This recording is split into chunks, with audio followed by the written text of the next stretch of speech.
the rear-wheel drive Kappa chassis with a 4-banger and 177 horsepower. Just kidding, this one has 700 freaking horsepower and a huge ass bottle of nitrous. Holy shit! Oh my god! And that is without the nitrous. This is wicked. So, this is interesting. The owner reached out to me saying that he had an LS swapped Slowstice with nitrous. Now, my initial reaction was, who the hell does that? And my second reaction was, I need to drive this damn thing. What started life as a $20,000 budget two-door sports car has absolutely transformed into anything but its original purpose. This is based on the Kappa chassis. There's a rear-wheel drive platform made for this and the Saturn Sky. Came out in 2006, but unfortunately Pontiac went out of business in 2009. But the good news is, despite that $250 million development for this chassis, we're still left with one hell of a car to review.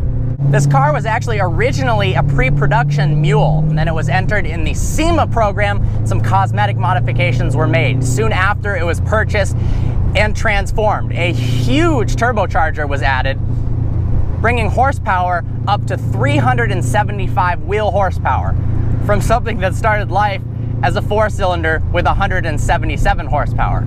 As you can imagine, this caused a bit of issues. The car was never running right, so they decided to ditch the turbo and the 4-cylinder completely and stick a 6.2-liter LS3 V8 from a Corvette.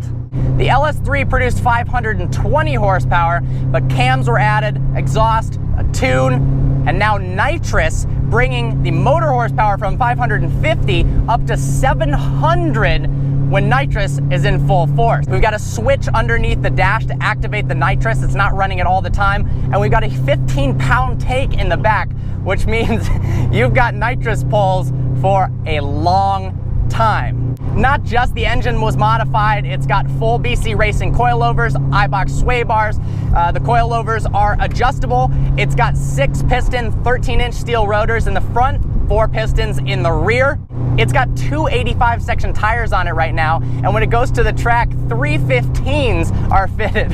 They stick out way out of the fenders, so fender flares are in the next iteration of the design on this car. The transmission was swapped from a 5-speed to now a Tremec 6-speed manual transmission. Shift throws are very easy. The clutch has been adjusted so that the release is towards the end of the throw. Makes it kind of interesting to drive, but it's a very easy car to drive at slow speeds. Unless you're in first gear, if you don't give it enough gas, the car bucks back and forth.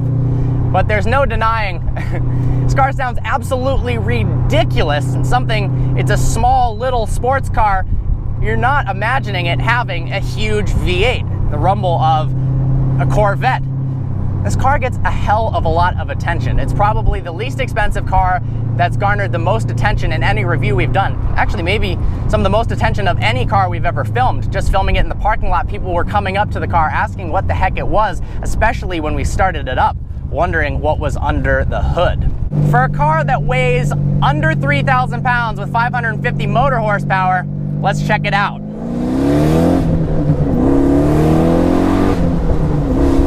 Woohoo! Holy shit! I'm on the street setting for the suspension right now. It's a little bit softer. There's a little bit of play in the steering wheel, but the car definitely is very nimble and wants to jump around between the turns. And then you've got all the power in the world when you put your right foot down. This car makes no sense, but that's kind of the reason it makes all the sense in the world. The owner thought about buying a brand new Z06, but for basically about $50,000 all in on this car, it's raced new C7 Z06s and won, and it's just insane. Why not? Who the hell takes a Pontiac Slowstice and puts an LS3 in it? I know everyone says that LS swaps are so generic, whatever. If you drove this car, I am sure you would have an absolute riot.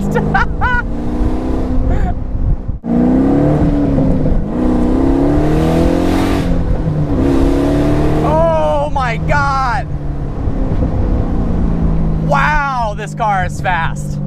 All right, so hopefully this isn't my last words. we've got a switch underneath the steering wheel to activate the nitrous. Now the nitrous isn't an on-off switch. It actually varies with the throttle input. So if I'm giving it half gas, it's gonna adjust the amount of nitrous that goes into the cylinder. So let's activate it once we get onto the straightaway and see what 700 horsepower in a fucking Pontiac Slowstice feels like. Fingers crossed, baby.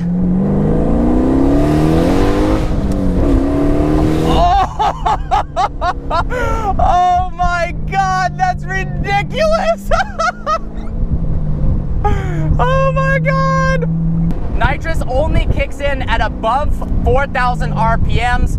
It's kind of pointless below that, especially in first gear. It's not really useful, as you'll just burn rubber for days, but it grips in second and third gear exceptionally well. And oh my God, it is fast as hell. I can see the appeal of this. I mean, I'm sure it's not everyone's taste, but man, to have a fun car, to basically stick your middle finger up and say, I'm just building whatever the hell I want. This is insane.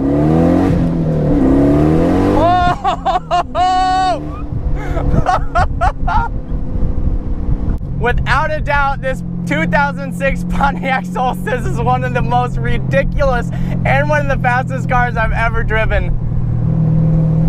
Oh, what a blast. Holy crap. You've got a nitrous gauge here. You've got a custom interior. It's got Transformers badges everywhere because honestly, this car has completely transformed. Oh, I wasn't a fan of Slowstices to begin with, I'll be honest, but after this, god damn. Well, I hope you enjoyed this review. Like always, please browse our channel and subscribe. I look forward to seeing you next video.